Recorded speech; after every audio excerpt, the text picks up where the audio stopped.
Item Number SCP-4922 Object Class Keter Special Containment Procedures 4 instances of SCP-4922 have been contained at Site-59's maximum security wing. Each cell has been fitted with a Naismith-Henderson lambda wave sink. These are to remain operational at all times with at least 3 backup power sources. In the event of total containment failure, Contingency 99 SUTEC is to be enacted at the discretion of Dr. Naismith. All other instances encountered outside of containment are to be summarily destroyed with sustained heavy machine gun fire. Description: SCP-4922 designates a series of hostile synthetic military constructs that are believed to be extra-dimensional in origin. Instances vary in appearance, but maintain the following common traits. A monochromatic white color scheme.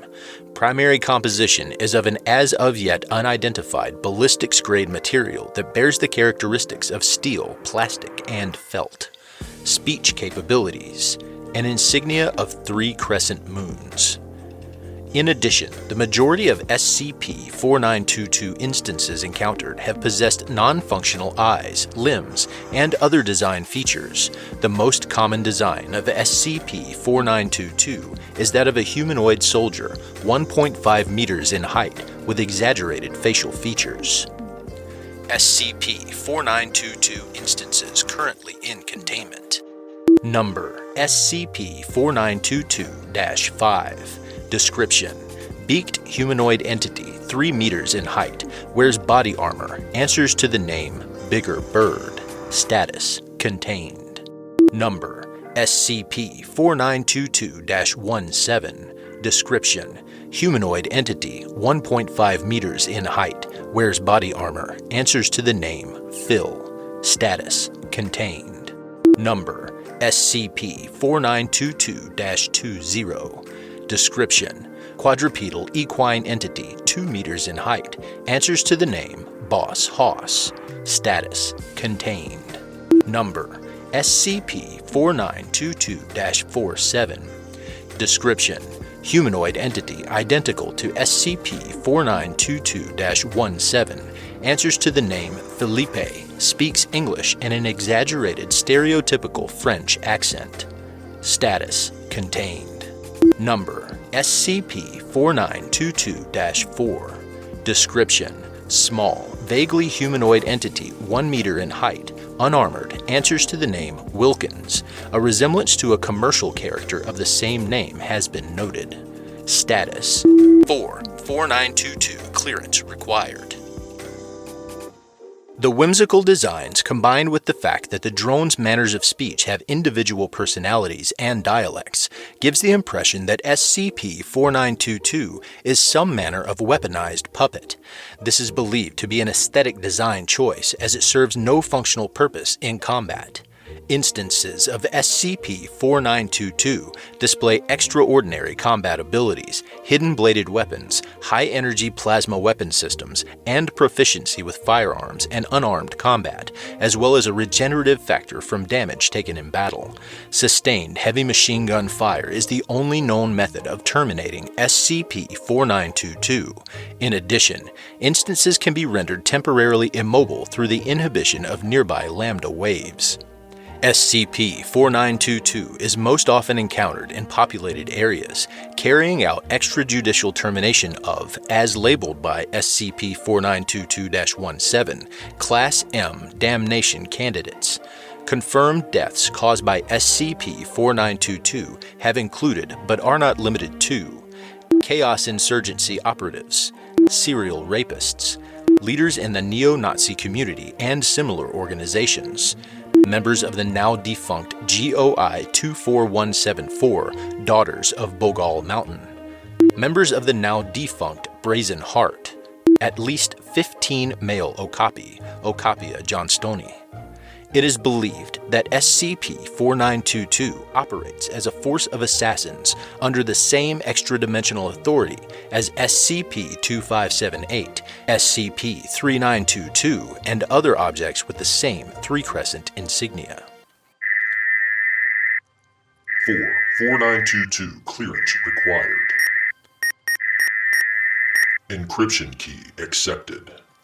Date 5/19/2018. Interviewer Dr. Craig Paulson.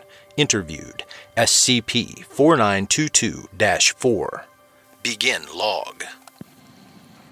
Good morning, SCP-4922-4. I hope you're feeling... Let me out of these restraints. My coffee's innocent. Test the DNA. Right. You seem to have an insignia of 3 crescent moons on your chest. That's right, but you know what I don't have? A nice, hot, refreshing cup of Wilkins coffee. Please answer the question. Oh, well, looks like you've been doing your homework. I guess the coffee shtick ain't gonna hold up for much longer, is it? What's your connection to the 3 Moons Initiative? Right. Okay. So, I'm one of their drones. I work for the Psychotronics Division. They send us over from the other side because only inorganic matter can break out of Corbinic, and the Master controls my every move. If you're a drone, what purpose does your personality serve? Now that's just rude. The Master controls all of us at once, from a chemical sarcophagus, and he doesn't get another vacation for at least a century. He takes whatever playtime he can get. Who is this Master? Well, would you like to talk to him? Because I don't know how much I'm allowed to say in my own voice. May I? SCP-4922-4 falls limp in its restraints, remaining unresponsive for 5 seconds. A male voice, heretofore POI-4922 Prime, emanates from its body. Hello, might this be Dr. Craig Paulson? Right.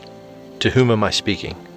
Colonel James Henson, 3 Moons Initiative, Humanity Defense Corps, Psychotronics Division.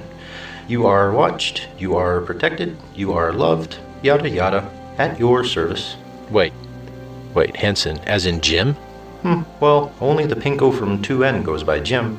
I'm James, from Earth, Multiversal Iteration 2L. So, let me guess. Next question, why are you a killer? There wouldn't have been any name-calling involved, but I would like to understand your motivation. Nah, you can say it. I'm a killer. Never wanted to be one, but that's my job, and I'm proud. Like my 2N counterpart, I knew that puppets could entertain people of all ages. They could teach.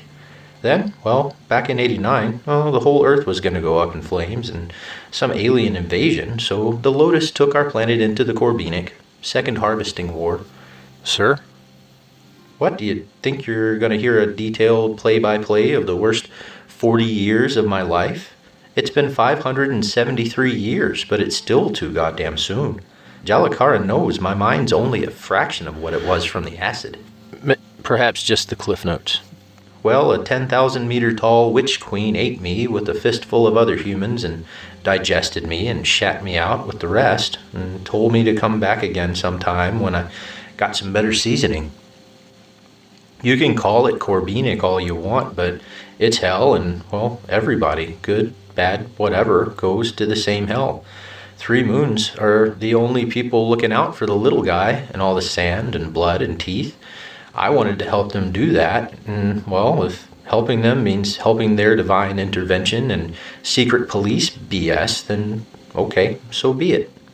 They saw use in my puppetry for defending the colonies. They saw a big enough imagination for the Psychotronics Division to, well, weaponize. So that's what I made the logical next step in all of this. I spent my time around the living touching the hearts of good people. And now you can terrify the hearts of evil people. Bingo. Look, Dr. Paulson, between you and me, your foundation's going down the toilet. But I've been watching your actions through this puppet for a while, and the boys in Psychotronics R&D could use a bright mind like yours. What do you say? Pays better, and you get a free vacation decade when you sign up, and your mom misses you. My mother's dead. Exactly. How about it? No, thank you.